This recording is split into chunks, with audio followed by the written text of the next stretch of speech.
Nobody here. In this video, we're playing Watch Dogs 2, and I'll be showing you the best ways to complete hacking invasions, whether you're the victim getting hacked or the hacker stealing the data. In this first example, I'm on the defense. I'm the victim, and I'm flying my drone around because I heard someone flying around, so I knew that I was about to get hacked.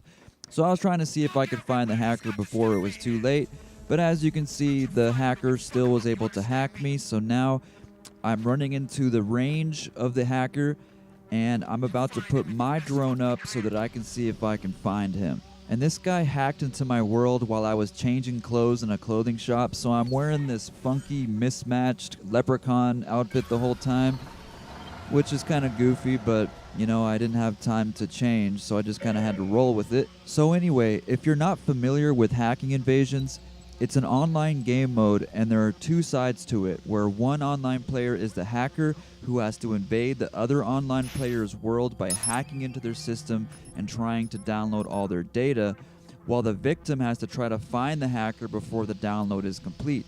And as the victim, you don't have much time to find the hacker, so I always find that it's best to use the quadcopter to search the area while using NetHack, because when you use NetHack during a hacking invasion, potential hackers will be colored purple, which helps to narrow it down.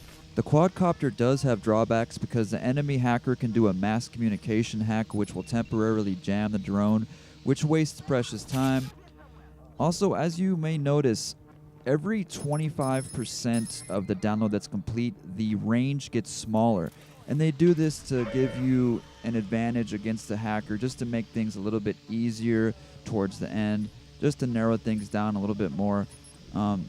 What I like to do the most during these hacking invasions is just spam the L1 button on everything you see. And right here, I press the L1 button, and there he is.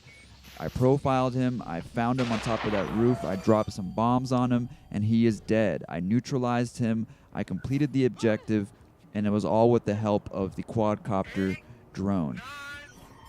So in that example, I prevented the download from completing and I neutralized the enemy hacker, and that's the best possible outcome for a victim of a hacking invasion because it yields the most points. So in this next example, I'll be showing you the best way to complete a hacking invasion when you're the hacker. So you can actually initiate a hacking invasion one of two ways. You can do it from the multiplayer app where you can launch it from there, or you can do it from the Noodle Map app where you find the icon in Silicon Valley and then you press square to launch.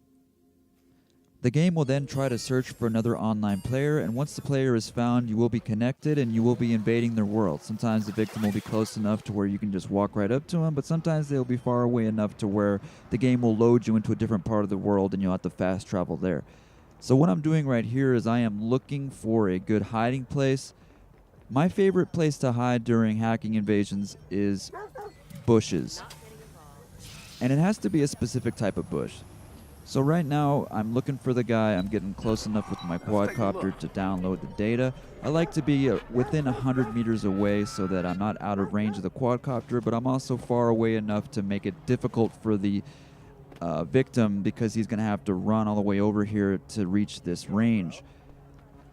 And as you can see, I'm getting into position here. I am getting to where I am perfectly concealed by these bushes. And these are the exact kinds of bushes you want to look for because you can actually hide inside of them, but it's best if the bushes are flush up against a wall because that way you can duck down next to the wall by pressing X to take cover and your entire body will be hidden from the enemy. It's also important to note that as the hacker, you are not allowed to harm the victim. Even if you're detected, you still have to escape from the victim without doing any harm, which is kind of like hide and seek combined with tag, you're it. This particular online player is doing that same strategy that I did earlier by searching the area with the quadcopter, but what he doesn't realize is that his drone is practically useless right now, because even if he's using NetHack, I'm still concealed under those bushes, so I don't show up as a purple potential hacker, which is all he's really looking for. You might think this technique of hiding in the bushes is overpowered and unbeatable, but it's not. There have been plenty of times where I've still been detected. Believe it or not, I would actually be more exposed if the victim was running around on foot rather than flying the drone, because when you're on foot, If you spam the L1 button, you have a better chance of profiling the hacker even if you can't see him at first.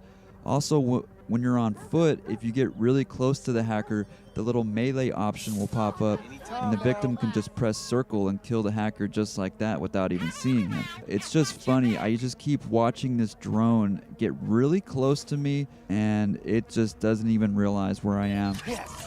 And while this method isn't always successful, there have been very few times that I've been detected by a quadcopter while hiding in a bush. And given that most victims use the quadcopter during a hacking invasion rather than running on foot, your chances of success are much better with this bush method. And there you have it. As a hacker, the best possible outcome is downloading all the data without being detected. Well, that about wraps things up. There's a random drive-by shooting there. Thank you for watching. Please like, comment, subscribe. Goodbye.